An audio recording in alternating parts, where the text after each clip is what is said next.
Good day, everyone. My name is Emmanuel. I am the brother to the missing baby at the Prophet Jeremiah Church. Please, I just want to ask you people for one thing. Please help us. We need justice. Since the day my brother is missing, since that day, my mommy have not been sleeping. Always she'll be thinking about our baby. Please help us. We need him. We need him. Please, we need vengeance for him to come back to us. My mommy has been crying. She has been crying every day. She's crying. I heard it be paining her every day.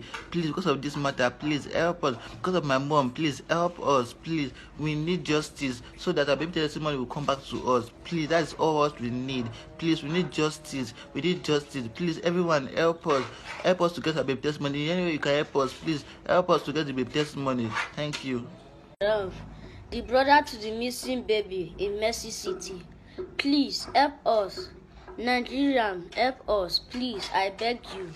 I want us to be 4 back. Now we are 3. Please help us. I want us to be 4 back. Please try any of your possible best to get him for me. Please help us. Nigerian, help us. President Buhari, help us. Please help us. Thank you, Nigeria. Greetings, people. It's Mr. Pull the Trigger yet again on another episode of the Enlightenment series. This is my appeal to the Nigerian people, to the Nigerian community, to the responsible and the law enforcement in Nigeria. We have a case here that needs your intervention. To anyone that has a voice in Nigeria, this is my plea to you. We have a situation. We have a story of a humble family, of a poor family that has been taken advantage of, that is being taken for granted, that is being denied justice, that is being oppressed. This is oppression. That is being victimized by a religious entity, by a Christian church in Wari, which is being led by the famous prophet who calls himself the TB Joshua of Wari, Jeremiah Omoto. Jeremiah Omoto has been known to be a cheerful giver. That's how he has branded himself. He has been seen in so many instances giving money to people that go there seeking help or financial assistance. He has been seen on record giving huge sums of money to the people that he claims are poor. But however, we've come to a realization that all this is done to clean his image and to protect his image and to hide some atrocious things that he does behind the scenes. He is not the man that we see on the TV. He is not the man that we see on digital platforms. He's far away from the image that he has cooked or managed for himself on digital platforms. He has shown his lack of compassion when it comes to the case of these children, when it comes to the case of this family. This is a very humble family that lost their child, their 2-year-old child. These little brothers lost their 2-year-old brother, little brother, at Jeremiah Omoto's church.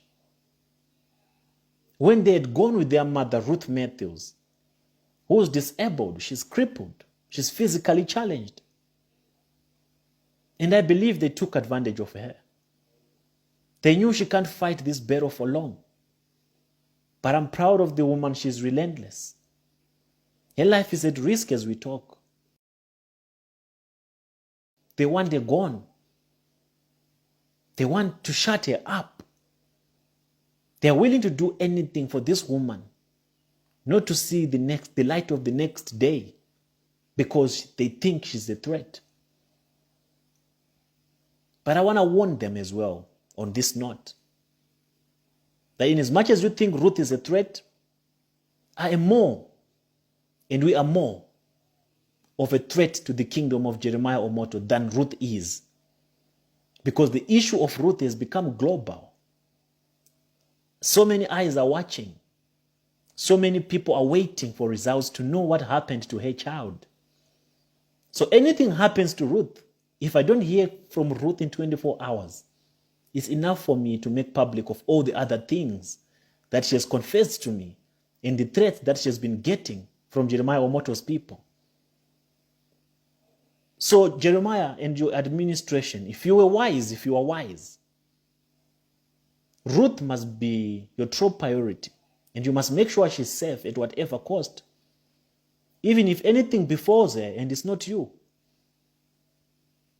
All the fingers will point at you because you're the one that has been threatening her.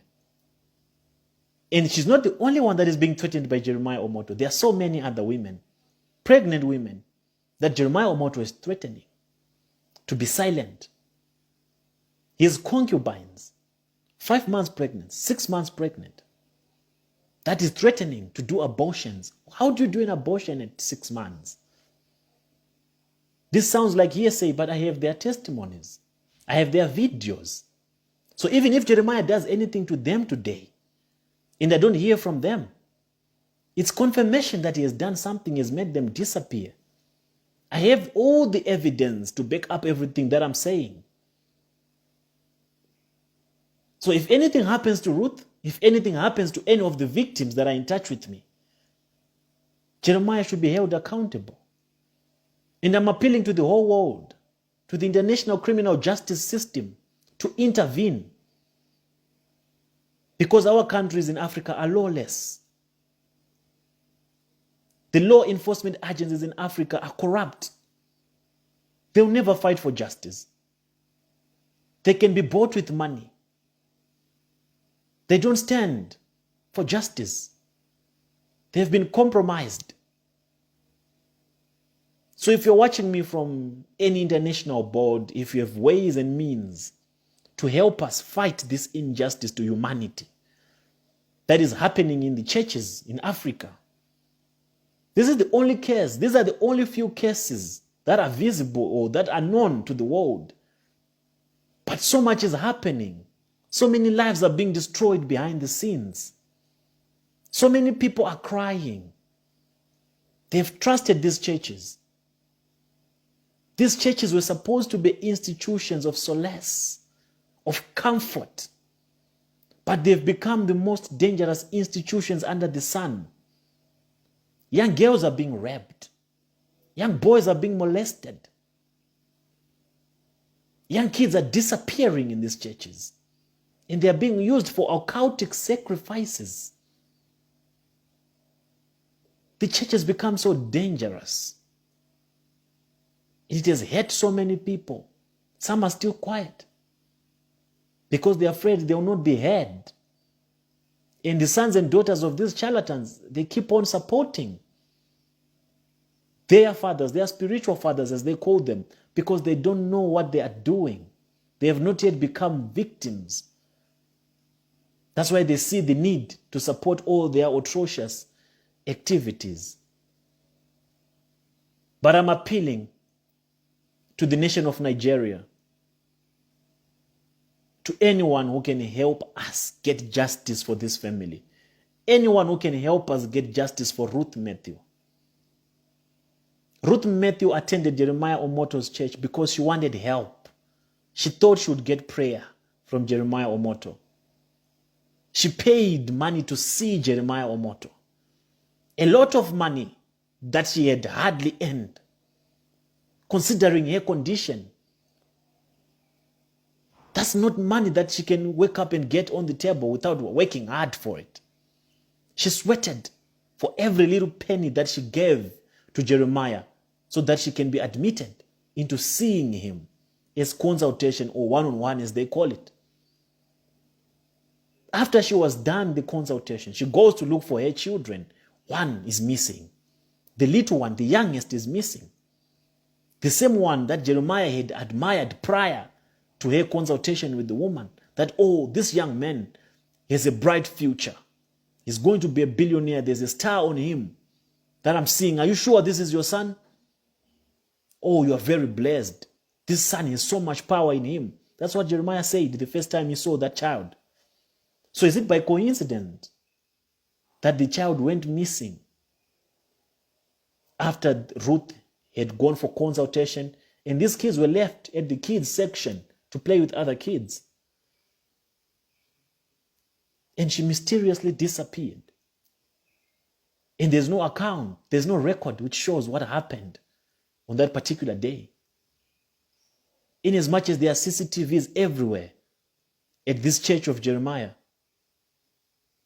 they've been adamant, they've been stubborn to give us a response as to what happened to the child. They don't want to let us know what happened to the child. Instead, they're peddling lies against the woman, that she's the one that sold her own child. Sold her own child. They're saying she's mentally disturbed. Then prove it to us that she's mentally disturbed. Show us a record which shows that she's lying. And the record is with you if you have not yet deleted it from your CCTV footages. And the police that you brought for investigation, we don't even know what happened after the investigations.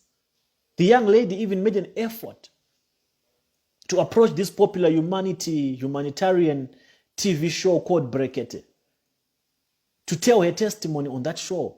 For 5 days, she had booked a hotel. She had no idea about Abuja. She does not know anything, but she traveled all the way to Abuja so that she can have her case heard. Because she's fighting for justice. She has no peace. She's missing a child. Her child. Imagine if you miss your own child. How will you react? How will you deal with it? That's the situation that this poor woman is in right now. She can't sleep at night. As you heard, the kids are talking, are saying, my mommy is always crying, thinking about her little one. Please, Jeremiah, bring back testimony. Bring back this little one. We don't know how many other kids you have taken with you.